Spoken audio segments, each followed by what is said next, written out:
రక్షాబంధన్ ప్రేమానుబంధం. ఒక చిన్న పల్లెటూరులో రవి అనే 13 ఏళ్ల బాలుడు తన తల్లిదండ్రులతో కలిసి ఉండేవాడు. రవికి చిన్న చెల్లెలు 9 ఏళ్ల శృతి కూడా ఉంది. రవి చాలా తెలివైనవాడు. క్లాస్లో ఎప్పుడూ మొదటి ర్యాంక్ సాధించేవాడు. శృతి ఎంతో మంచి బాలిక. అన్నయ్యను ఎంతో ప్రేమించేది. అన్నా చెల్లెళ్ళిద్దరూ ఎంతో అన్యోన్యంగా ఉండేవారు. పండుగల సమయాల్లో వారి ఇల్లు ఎంతో ప్రకాశవంతంగా మారేది. రవి మరియు శృతి ప్రతి ఏడాది రక్షాబంధన్ పండుగను ఎంతో ఆనందంగా జరుపుకునేవాళ్ళు. ఈ పండుగలో చెల్లెలు అన్నలకు రాఖీ కట్టి వారి రక్షణ కోసం ప్రార్థిస్తారు. అన్నయ్యలు చెల్లెలు కోసం గిఫ్ట్ ఇచ్చి వారిని సంతోషపరుస్తారు. ఈ అనుబంధం వారి బంధం మరింత బలంగా మారడానికి ఉపయోగపడుతుంది. అయితే ఒక సంవత్సరం రక్షాబంధన్ పండుగ కాస్త భిన్నంగా మారింది. ఆ సంవత్సరం రవి పాఠశాలలో చివరి పరీక్షలకు సిద్ధమవుతూ ఉండగా తన చదువులో పూర్తిగా మునిగిపోయాడు. రక్షాబంధన్ పండుగ రాబోతోందని గుర్తుపెట్టుకోలేకపోయాడు. కానీ శృతి మాత్రం ఎంతో ఆసక్తితో ఆ పండుగ కోసం సిద్ధమైంది. ఆమె తన చేతులతో అందమైన రాఖీ తయారు చేసుకుంది. రక్షాబంధన్ పండుగ రోజు రవి పరీక్షలకు పూర్తిగా సిద్ధమై ఇంటికి వచ్చాడు. ఇంటికి వచ్చిన వెంటనే శృతి అతని ఎదురుగా వచ్చి, అన్నా, ఈరోజు రక్షాబంధన్ పండుగ, నీ చేతికి రాఖీ కట్టడానికి నేను ఎదురు చూస్తున్నాను అని అంది. అప్పుడు రవికి పండుగ గురించిన విషయం గుర్తుకొచ్చింది.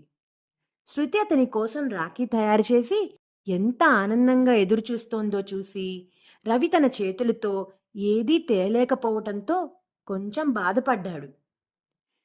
రవి తన తండ్రి దగ్గరికెళ్ళి, నాన్నా, నేను శృతికి ఏమీ కొనలేదు. నేను తనకేదైనా ప్రత్యేకమైన గిఫ్ట్ ఇవ్వాలని అనుకుంటున్నాను అని అడిగాడు. అప్పుడు వాళ్ళ నాన్నగారు చిరునవ్వుతో, రవి, ఒక మంచి గిఫ్ట్ కంటే ప్రేమతో చేసుకునే పనులు ముఖ్యమైనవి. నిస్వార్థంగా ఇచ్చే ప్రేమ మరియు శ్రద్ధ శృతికి కావాలి. రాఖీ కట్టించడం అనేది ఒక సాంప్రదాయం మాత్రమే. కానీ రక్షాబంధన్ పండుగలో నీ చెల్లెలు పట్ల నిజమైన ప్రేమను ఎలా చూపిస్తావో అది ముఖ్యమైనది అని చెప్పారు. తండ్రి మాటలు రవికి ఆలోచనలకెక్కాయి. అతను వెంటనే తను దాచుకున్న డబ్బుల్లోంచి కొంచెం డబ్బులు తీసుకుని దగ్గర ఉన్న బొమ్మల దుకాణానికి వెళ్ళి శృతి కోసం ఒక చిన్న బొమ్మ కొనుక్కొచ్చాడు. ఇది పెద్ద గిఫ్ట్ కాకపోయినా అది రవికి ఎంతో ముఖ్యమైనదిగా అనిపించింది. ఇక రాత్రి సమయం రాగానే రవి తన చేతిని శృతికి అందించి ఆమె రాఖీ కట్టేందుకు సిద్ధమయ్యాడు. శృతి ఆనందంగా రాఖీని కట్టి అన్నయ్యకు దండం పెట్టి ఆశీర్వాదాలు తీసుకుంది. అప్పుడు రవి తన చేతిలోని చిన్న గిఫ్ట్ శృతి చేతిలో పెట్టాడు. ఇది నీకోసం అని ప్రేమతో చెప్పాడు. శృతి ఎంతో ఆనందంతో గిఫ్ట్ తెరిచి చూసింది. అందులో ఒక చిన్న బొమ్మ ఉంది. శృతి కన్నీళ్లతో రవిని చూసి, అన్నా, నీ ప్రేమే నాకు నిజమైన గిఫ్ట్. ఈ చిన్న బొమ్మ కూడా నాకెంతో ఆనందంగా ఉంది. కానీ నీవు నా కోసం తీసుకున్న ప్రేమే నాకు దీనికన్నా మించినది అని చెప్పింది. ఈ కథ రక్షాబంధన్ పండుగలో అన్నా చెల్లెళ్ల మధ్య ఉన్న ప్రేమను, బాధ్యతను మరియు నిస్వార్థాన్ని సూచిస్తుంది. ఒక చిన్న గిఫ్ట్ కంటే ప్రేమతో ఇచ్చే మాటలు, చిన్న చిన్న పనులు, ఒకరి పట్ల మరొకరి నిజమైన ప్రేమను చూపడం అనేది ఈ పండుగలోని గొప్పతనం. రవి తన చదువులో ఎంత బిజీగా ఉన్నా తన చెల్లెలు పట్ల ప్రేమ మరియు బాధ్యతను గుర్తుపెట్టుకోవడం ఎంత ముఖ్యమో అతనికి అర్థమైంది. రక్షాబంధన్ పండుగలో ప్రేమ, అన్నా చెల్లెల మధ్య ఉన్న అనుబంధం మరియు బాధ్యత అనేవి చాలా ముఖ్యమైనవి.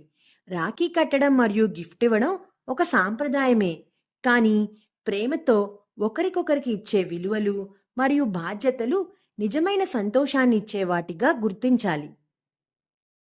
ఈ కథ ద్వారా మీకు ప్రేమ, బాధ్యతలు మరియు అనుబంధాల గొప్పతనం అర్థమవుతుందని ఆశిస్తున్నాను. ఈ కథ మీకోసంలో ఈ కథ మీకు నచ్చిందా పిల్లలు?